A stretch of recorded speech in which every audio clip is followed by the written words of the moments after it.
जय गौ माता। दोस्तों, यह तो हमने जान लिया कि नागौरी नस्ल की खासियत क्या होती है, और अब जान लेते हैं नागौरी नस्ल की गाय की पहचान। नागौरी नस्ल गाय हल्के लाल सफेद या जामुनी रंग की होती है।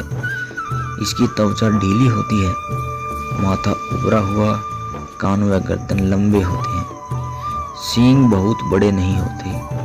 यह मध्यम आकार की होती है और इसकी आंखें छोटी होती हैं।